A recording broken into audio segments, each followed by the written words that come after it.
Welcome to Murky Cup qualifier number 5. So, 2 more qualifiers to go. Number 5 and number 6. We have a Wednesday qualifier going on right now. And yeah, the teams still need a lot of points. And of course, bounties are on the line. This is a quarterfinal match though. So we're not talking about bounties right here. I hope that by now everybody's familiar with the bounty concept. If not, don't worry about it. Once that we're heading into the semis where teams can start to unlock bounties, I'm going to go over it again. But now we're looking at a best of 3 series in the first round of qualifier number 5 between the Cats and the Exodia stack. And the blue team is in a pretty interesting position. Team that absolutely dominated the first qualifier and really crushed everyone, but then fell short in some of the qualifiers afterwards. For example, in the 4th one, they got eliminated very quickly by the Enjoyers, which came a bit as a surprise. Good for the Enjoyers though. Meaning that the Exodia stack needs a few more points. So if you're not familiar with the concept of the tournament, we have 6 qualifiers. As the teams progress through a tournament, they can participate in all 6, as many as they want. As they progress through the bracket, they gain more points with every single round that they win, and those points are being added up into a leaderboard. At the end of the qualifiers, the top 6 teams move on to the playoffs. And thanks to I Can't Wait, who's sponsoring this tournament, in the playoffs, they're fighting for the prize money. We have $2,000 on the line, and that prize money gets split into 1,000 that gets distributed between the top teams in the tournament and 1,000 that goes into the bounty pool. And the teams have been doing an excellent job trying to get bounties. We've seen Murky plays, we've seen Butcher, we've seen it all at this point, honestly. But right now, big question, of course, who is advancing to the next round? Because the Cats are, I mean, at the end of the day, in a pretty similar spot here.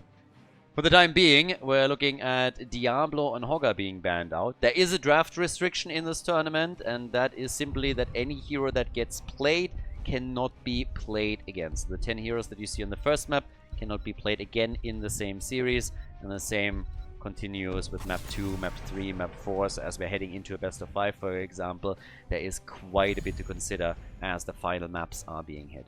But right now we get Blaze as our first pick over on the Cats. And for the boys in blue, for Benny and the rest of them.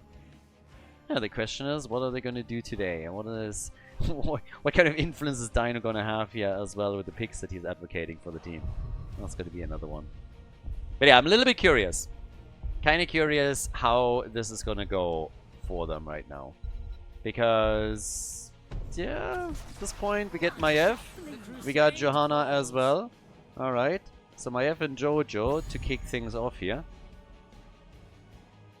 Yeah, and then the quick question, what exactly are we getting on the other side? I mean, if you're playing on Dragon Giant and you have already Maiev, then you're definitely going to play a very aggressive style. The Haka is banned, so one of the globals is gone. You could still play with Falset if you want to leverage the global abilities a bit. Now, obviously, last patches to also be considered to an extent, but we still get Brightwing, we get Zagara. Zagara for bot lane control. If on the solo lane, she is going to be strong, but then can also transition over towards the top if they're able to take a fort out. Don't think that we're going to get any shenanigans around Nidus. We had actually Nidus played once now in an attempt to complete the bounty. But yeah, when it comes to Dragonshy, you obviously have to control a lot of points at the same time if you want to take the objective and win the game with it. One way you can do that is by just killing the opponent's team and then running the show that way. So that's something that they could still try and do. But yeah, time will tell over here. Alright. But yeah, for now, okay. Gul'dan. That's the first one that gets quickly banned out on the last spot together with Genji. Leaving us with the next double pick here for Exodia stack. They're the team to watch for sure, and it's Urel. And together with Urel, who else are we gonna get? Who else are they gonna grab here? Malfurion. Alright. So, yeah. Malfurion gets taken. Could still go for it as damage, I suppose. Even Tracer, a little bit less likely. They have to swap the heroes around as well. That's definitely another thing that we're going to see here. A little bit more swap shenanigans. There's Tracer picked away, so they can't play together with Malfurion. We have Murd and Blaze now on the side of the red team. And yeah. Final pick for Benny. I mean, again, they're gonna swap, but yeah.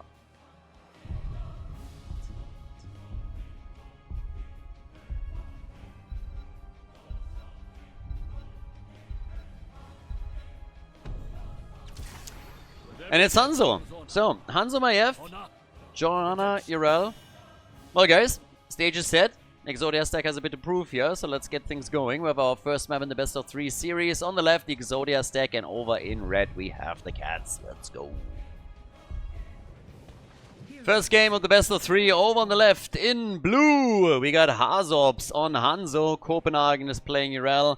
Dainu on Maiev. And we got Bad Benny on Johanna with Yasu on Malfurion. Over on the right side of the map, Brightwing currently getting played here by Captain Rex. So, yep, that's the next one. And, of course, together with that, we're having Valar on Zagara. That's going to be the interesting pick, honestly. I'm really curious how exactly she's going to be able to perform over here. And at the same time, you're looking at Dracula and Tracer, Hirath on Murden, and Sadath is playing Blaze. Blaze, of course, locked into that 1v1 with Johanna. So that's going to be another big one. It's actually going to be interesting to see how that lineup at the top is going to work out, but I have my eyes a bit on Zagara to figure out how she's going to perform here. Zagara is definitely going to be quite interesting in this context at the bottom of the map, because unless Maiev is going to be able to jump down and tether and farm her, she should be able to get a fair amount done here. In terms of wave clear, I really like the auxiliary lanes, at least that we're getting from the Cats. So Zagara could become a bit of a problem. They will have to use some rotations. Then the question is just how much vision is going to be there at the end of the day for Zagara in order to stay safe. And this is where the problem kicks a little bit in, because you got Jojo, you got Maiev, and you got Malfurion that can take creep tumors down fairly easily. And talking about things, taking things down, the Exodia stack with a good opening, taking the Fruit Fly apart as well. So the Exterminators are in the house. Zagara is probably not going to like that too much either. It's just sitting here probably thinking like, well, not my favorite. But then again, Benny currently sitting down here with the Zealous Glare as his level 1 talent. We're having camps taken, nobody going for a big invade or aggressive move. It's Hanzo that takes the Siege Giants for the Exodia stack. They got a little bit to prove here. Game number 1, I suppose, is a bit of a warm-up game. As I said before, the series does not allow for any bounties to be farmed here. The reason is simple. We just start bounties on the semifinals so that strong teams cannot farm bounties with ease against weaker opponents. But once we're in the semis, it's basically guaranteed that we're having, you know, high-level teams facing off against each other, so that's why bounties start counting then. And already the Exodia stack with another kill, so they are really off to a good start. They're getting 2 kills to 0, and that's a nice push that they now have going on at the top, because there's multiple heroes already in position together with a mercenary camp. Malfurion is even helping them to get control of the shrine, but that destroys essentially the wall. Murden is coming in to help out a bit, but he's also not really a threat. They need a damage dealer, and that's where Tracer comes into the equation, but she, after getting killed, has now moved back into the fight. The entire wall is already gone. Down to the bottom of the map, as expected though, it is Zagara that is currently reigning supreme. So Zagara was at least able to do some damage here and do some work, so that's already a big one, and a pretty important one too. But yeah, the question that still remains is how... Oh, Zagara gets murdered! One of the questions was how much further can she go with this, and not all that much. Zagara is gone. That's 3 kills to 0, and the Exodia stack just building and building on the advantage that they had already previously. So they're really off to a great start, even now controlling all of the shrines, which would allow them to grab the next objective, or the first objective in the game, if not for Hiras or Murden that's currently protecting the middle of the map. Level 7 kicks in, that gives them also the early lead on the objective. So by now we're looking at never outmatched for Hanzo. And the Divine Steed for Urel. Yeah, she's going to be pretty quick between those lanes. It's going to be able to help out on the bot lane too. And obviously makes her essentially ungankable. Not 100%, but close to it at least. So for now, Mirrodin still moving back down to the bottom of the map. It's quite clear that, at least for the time being, the blue team is, well, dominating is maybe the wrong word, but they are definitely the ones setting the agenda for this. So, sweet moves being made here once again with the quick tether. Jet propulsion though, as they're trying to turn it. Urel could try and go for the objective in the middle of the map, but Draka is reclaiming the bottom shrine and is therefore, at least for now, denying the objective to the opponent. We get Skullcrack on level 7. Level 10 could become a problem though, especially if they're getting more kills, and they're trying here. Captain Rex is low, but Brightwing gets out. Dino, on the other hand, dropped low too and nearly fell to the forces in red. And Urel's still hoping for an objective in the middle, but Muradin is shutting that down. And now Tracer is coming in too to help out. But the poke at the bot lane continues as the blue team is hoping to take another tower down. So yeah, Hera's just chilling over here as Blaze retakes control up at the top and is going to allow to alleviate some of the pressure that they've been experiencing the entire time here. Yeah, Stormbolt straight to the face of Hanzo, and oof! A lot of banelings at the A2, but the root against Zagara puts the Zerqueen into some serious trouble. Valar is able to get away, but yep, that could have become pretty tricky here. So good for him. Was still able to move away from this. That could have been a little bit annoying. If they lose Zagara again in that situation, then it's definitely an issue. But as it stands right now, at least that didn't happen. They might lose either the objective or the siege giants though. Blue team is currently flirting with both. Yeah, he's trying to make another play here. Not quite. What about the bottom of the map? It's still my F in the middle against Tracer. And Tracer actually got dissed here. So they want to get that kill. Malfurion. Yeah, the root not perfectly timed. But they are still able to check the kill out. So nicely done. They get a kill right here, and it results in a Dragonite being claimed as well. Good for them. Nicely played. And now, of course, the chance to finally take a few more structures out. Urel is still sitting up at the top, having a bit of a chase going on as Muradin falls. Tranquility had to be used, and this is the big lead now with level 10, where they have heroic abilities. More picked up by Zagara. Dragonite active in the middle. Most of the walls are already gone, and they are continuing with the attacks here. So as we speak, the Dragonite probably defended against, but you look at the experience gain, and it's more than a level that they're already leading with. So things are currently not looking all that great for the team in red. They haven't gotten a single kill yet. They're still working on that. But no kill, and Muradin has also decided that it's time to go straight into Haymaker. And I'm not so sure if this is really going to be the right choice here for Heras. They can try and get Malfurion out of some of those fights when he pops Tranquility, I guess. But I'm not sure if that's going to add his survivability. Actually, I'm pretty sure that it's going to harm it quite significantly. So, not 100% certain how much they can do with him. If they can keep him alive in those fights. They definitely can't keep Tracer alive. She got absolutely bombed. The Exodia stack with some really, really nasty plays here as they are trying to get the big lead. And they have more than a level of an advantage now. They're going towards the top for another kill. And after Tracer has just fallen, they're making their play for Muradin, who they're not immediately able to take out, so he gets away. But they're forcing the bunker out of Blaze, and they're just keeping up the pressure at the top lane. So Exodia stack with a very good opening into game number 1 of this best of 3 series in the quarterfinal of the 5th qualifier. And they're absolutely crushing it right now. Going for the first objective. You can see on the minimap already that essentially every single fort has already taken damage. Follow-up attempt on Muradin as they're going for Heras again. The tether is there. Muradin jumping out. Zagara solo laning at the bottom and trying to go for the fort. Might actually even get it.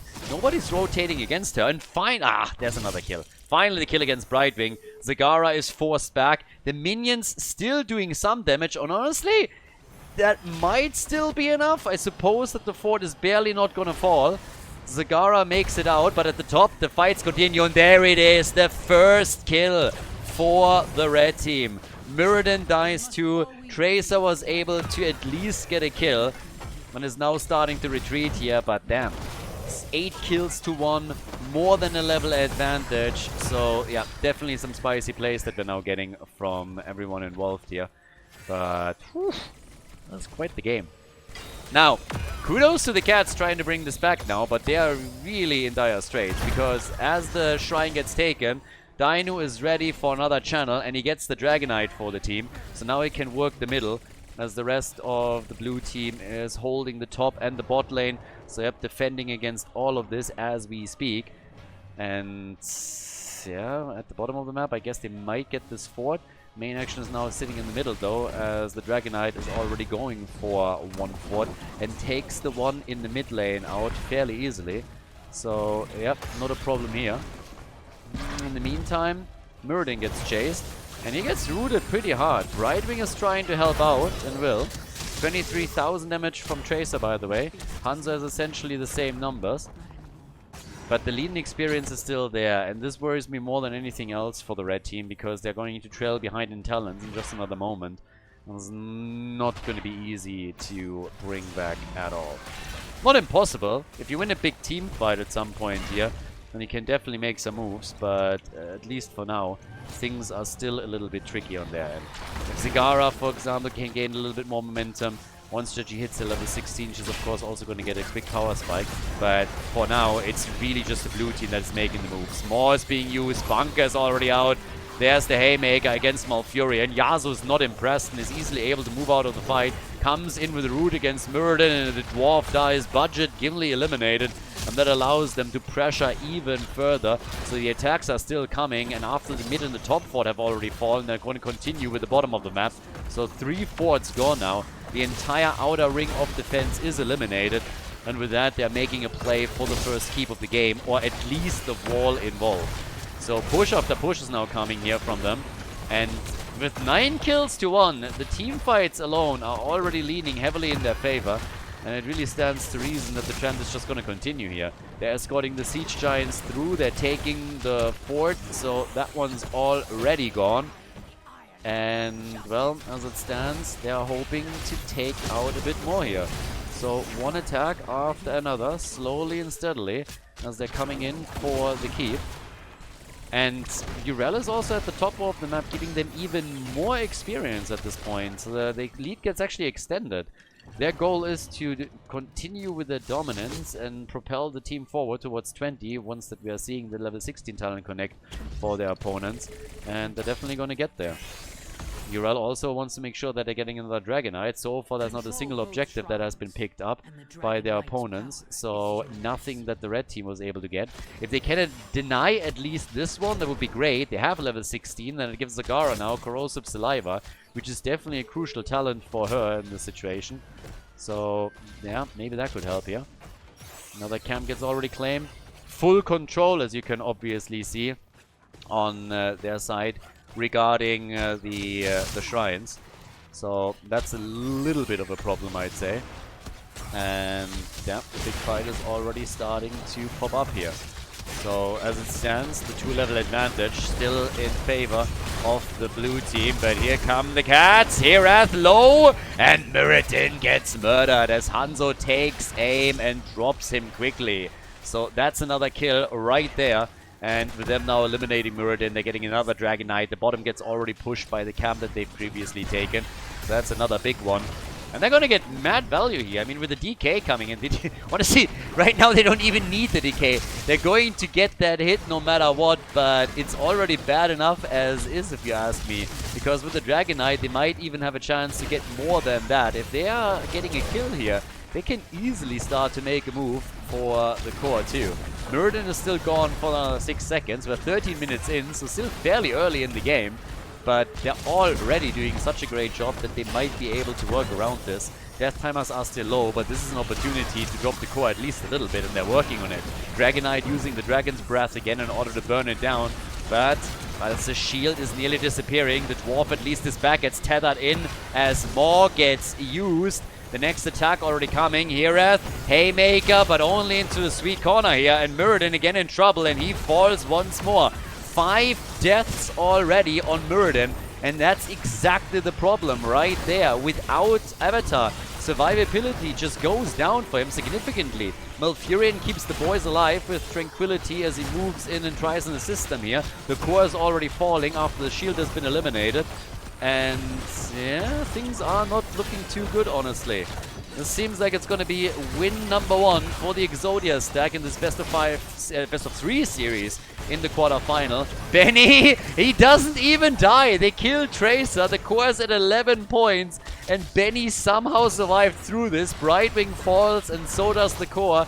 That is game as the Exodia stack takes the 1-0 lead in the best of 3. GG, well played. Before we head into game number 2, make sure that you subscribe to the channel if you haven't done it yet so you don't miss out on any future content here on Khaldor TV.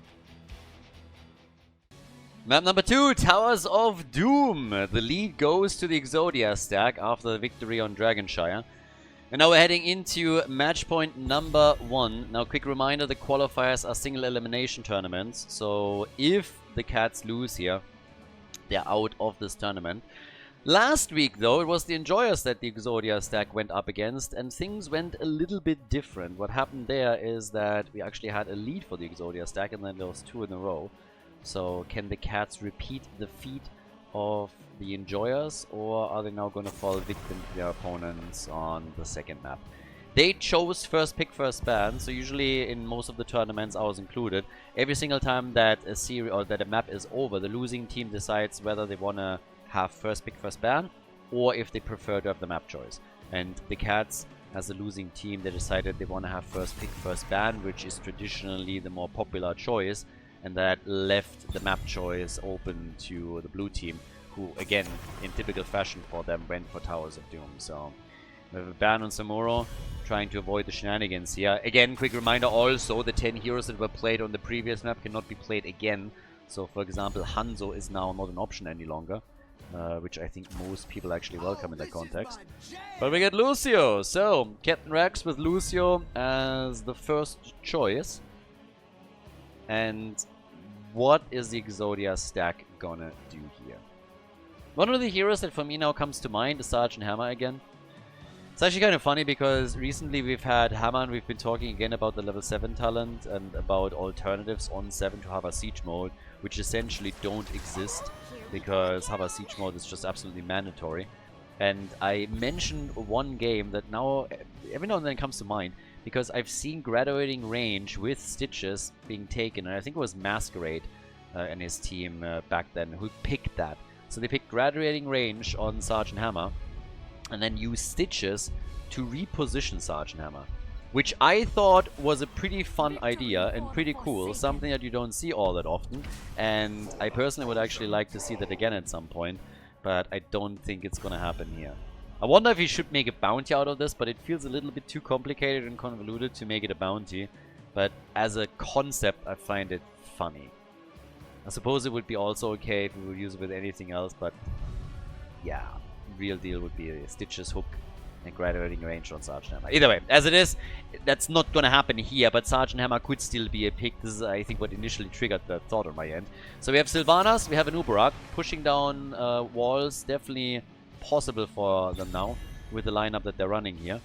And yeah, on top of that, we're now banning out Leoric on the side lane. Another big one potentially for Hazu, but sorry, for on the other side. We already have Hogger, so triple front line is possible, but I doubt that they would play the 2 of them combined here. Cho'Gall gets banned against them. Now, I don't really think that the blue team would go for Cho'Gall outside of bounties. And as I said before, bounties aren't really possible in the context of the quarterfinals. So the Cats wouldn't have to worry here. If anything, it's usually the Cats that want to play the Cho'Gall bounty. So they are normally the ones that are aiming for that, which they haven't so far in the series. But we get Varian on Benny and Stukov together with that. So a very traditional killer comp that they're currently playing here. Trying to go for a taunt into Stukov Lurking Arm, and then Chromie supplying all of that burst damage that they would need in order to take a target down here. Benny obviously for the longest time has also very successfully played Variant for the team, and there was a time when he played essentially nothing else but that specific hero.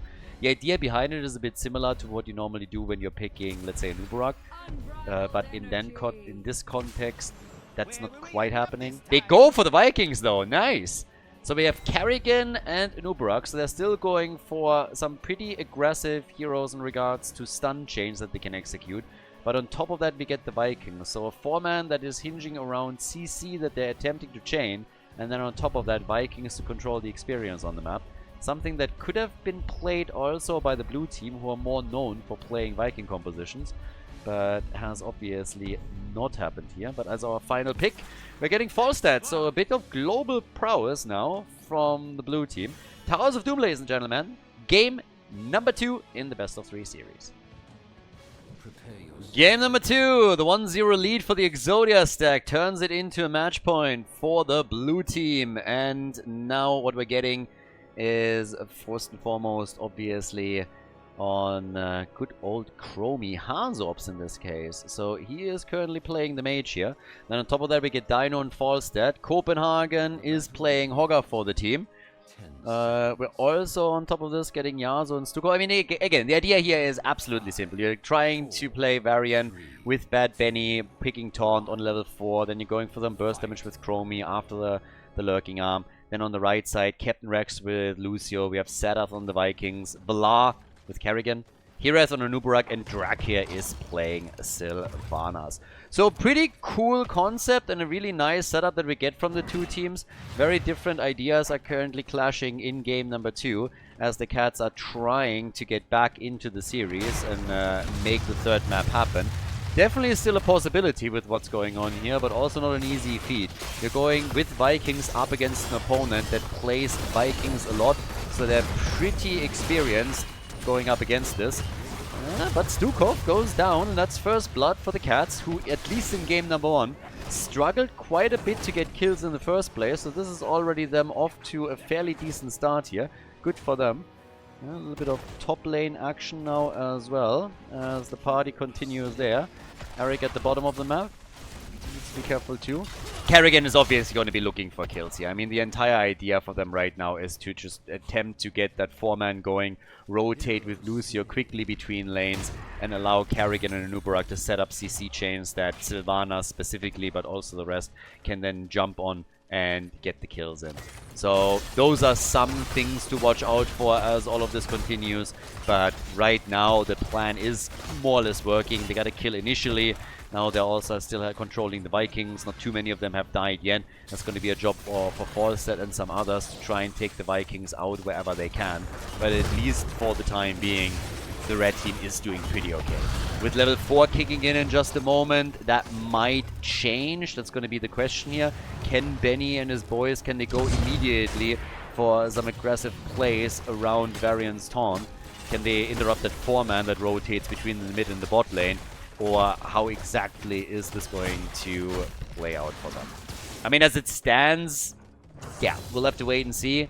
Stukov is a bit split from the rest of the team. Kerrigan actually starting to jump in. Not immediately executing a combo, but always ready for one. Valar, on the other hand, might have a problem in his hands here. Yasuo wants to go for the kill. Dino was also close, but abilities were on cooldown. And that allows the Queen of Blades to escape and survive. So, yeah. Benny, then again, is now rotating in together with them. So this is going to allow them to get taunt through. We have, by the way, the reactive ballista spores for Stukov. We get the vigorous reuptake here for him too, when it comes to the build that he's executing now on this one. Yeah, Vikings are still getting farmed a little bit by Hogger up at the top, and Falstad. The two of them currently trying to take them out on the side lane as best as they can. Yeah, with decent success, I gotta say. That wall at the bottom is already pretty much destroyed, so not too bad from their end. Getting good structural damage in. Falstad is trying for the first channel, gets it over on the top right. They're attempting to get a second one. Lucio's grabbing the one at the bottom of the map. Varian goes down. Nicely done. So easy kill for them here with this. And at least, well, the Vikings are actually getting the top right too. So we're getting 2-for-1 alters in favor of the red team. Cats, as I said, off to a good start. And not only that, but on top of this, they were able to net themselves another kill.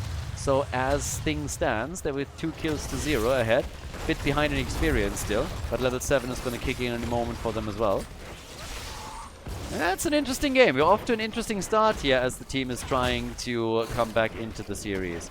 So, yeah. Let's see. That's Lucio down.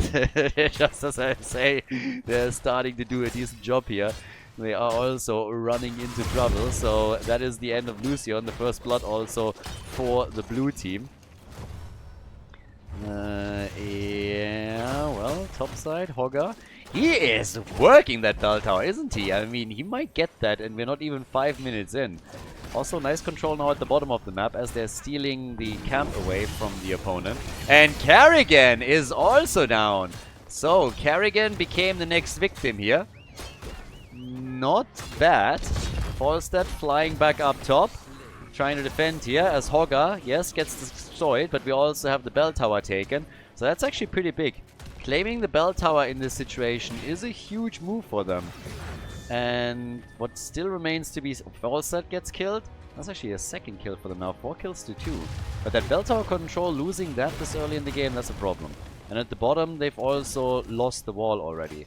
Yeah, it's an interesting one. I mean, they're also going for Benny here. And thanks to Lucio, they can really chain their damage and follow up on it.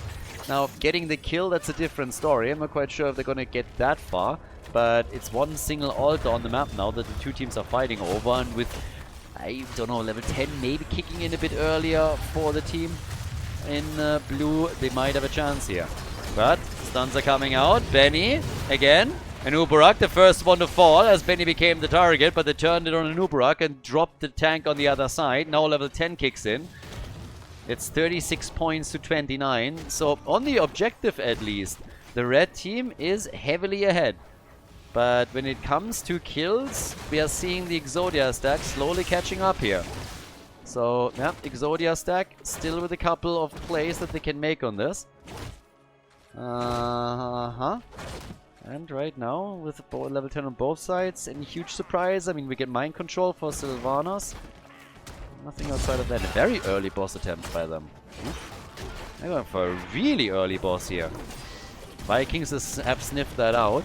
Not that they can really do anything about it, but still, kind of important too. They're running in with the rest of the team. That might make a difference. The problem is that Carrigan is still missing, so it's essentially going to be a 4 versus 5 no matter what. Carrigan is slowly moving in. Vikes are trying to control it. Shots are being fired, but the fight isn't over. Yasu, for example, is low, and Stukov gets attacked, but the Vikings fall instead. Sylvanas is low, and here comes Falstad. Dino gets the kill against the birdie. The rest of the team is trying to rush back out, but the Nubarak is also low, gets killed too. The gust angle from Falstad is putting Carrigan into the bullseye for a moment. But there's no third kill for the blue team. So the Exodia stack with good momentum and very nice kills here. They're also taking the lead in experience now. Still maintain the bell tower advantage, but they weren't able to get even more out of this. So, yeah. I mean, either way, all the way up at the top we now got the bell tower defense still ongoing. This is the problem, because with 5 to 3 bell towers, every single altar that they are channeling is going to be big. And that's already happening over here on the left side. Vikings are down, so Yasu can channel again. Serdar is trying to at least sneak the right side in. That would net them 3 points. Karakia up against Copenhagen, and yep, 5 shots fired. That puts them down to 27 to 29. Serdar gets the channel with the Vikings on the other hand. So they're taking the lead again, but only 3 shots fired in that instant. Carrigan is gone, so she gets crushed. 7 kills to 3 now. And I gotta say, the red team, it's hard to describe. I think they're looking a little bit lost in the way that they're playing this at this point in time. It's nothing totally disastrous or anything, but you can tell that they are having some issues. The Vikings are doing a good job keeping them A in experience range and B trying to control the macro game. But we also have a lot of Vikings dying there and really getting farmed hard, which is very clearly a problem. So, with that said, more bell towers lost would also spell out a total disaster for the team, which means they have to protect the one at the bottom right, because that has already taken some significant damage, and things are just going to get more dangerous from here on out. So, next attack is already in. They're trying to push for this. Can't really. Generally speaking, when you're talking about composition with Vikings, Sylvanas really excels in that context, because once that you control the map with the Vikings, Sylvanas can just help the team to take more control over structures as those fights continue, but not so much here. Now Carrigan gets killed, and this entire killer comp with Variant Taunt into follow-up burst damage from Chromie is working just way too well for them. They have 8 kills to 4, they go for an Uberak to make it 9. and that allows them full reign over the bot lane that takes quickly a hold of bell tower number 6. So it's now 6 bell towers in total against 2, and that is massive given that we're having a double altar coming up. That's 12 shots that can easily be fired here, and since the red team doesn't have enough players on the map, there's little that they can do to stop this. If anything, I mean, this is 6 shots fired, or 5, at least they retook the top. So in total 10 points, which is still way too much. 17 to 16 points now. It's that late game. I can't even call this late game. We're 9 minutes in, we're not even at the 10-minute mark, but it feels like late game. It's mid game at least. It's that momentum that the blue team has built up that just feels they have their opponent in a chokehold the entire time. So the only one that hasn't died yet on the blue team side is Chromie, but they're looking very, very strong here. We get more aggression through the bottom of the map. Triple altar phase is coming up next, which is of course very dangerous for the Cats. And just a reminder, this is a best of 3. So if they lose on this map, then it is just over for them here. There's no comeback after that. 16 is now kicking in to give an even bigger advantage to the Exodia stack. They're very determined to move on to the next round, obviously. As I said, qualifier number 4 didn't go all too well for them. Quite the opposite, actually. Got eliminated in the quarterfinals by the Enjoyers, so now they have to try and, at least here, make a dent, get some points. Which then also is going to beg the question, what are they going to do if they advance to the semifinals? Are we going to see more bounty attempts, or just going to play for the tournament and the associated points? Now, either way, as is right now, we have another quick attack coming at the bottom of the map against the Nubarak, and he dies again. And Noob just gets farmed here. Mind control against Varian, but even that didn't help too much. So now we have 15 seconds on the altars, and with the Nubarak gone, if you take 2 out of the 3, that's 10 points of the core. We would talk single digits. If they get more than that, then of course it's an even bigger problem. But as is right now, Vikings are trying to get in position for some interrupts in channel. Stukov won't be interrupted down here, so that's already 5 shots fired, 5 against 3. And Falset is still trying to get the one up at the top. And the core is now down to 9 points already. Another 5 would put it down to 4, and that is 1 boss. 1 boss is all they would need here. And the boss is up. So you get a kill, you get 2 kills, and you can go for the boss. Currently, it's not quite a thing yet, but yep. Things are starting to get very nasty. And no! Nubarak! Time looped, in trouble, and dead again. Nubarak gets farmed, he's gone, and they're already starting to look at the boss here. They want to go for it without the tank and only Vikings then on the other side. This is one of the opportunities where they could really win the game already. And the party starts up with a kill on Lucio. Carrigan is dead. And so are essentially the hopes and dreams of the Cats. They're gonna lose this one. The Exodia stack going for the boss. Real nice performance here. 14 kills, 2-4. Fantastic play. They go for the boss. They take the final 4 shots. And that, ladies and gentlemen, is game as the Exodia stack moves on to the semifinals here of qualifier number 5 for the Murky Cup. GG, well played.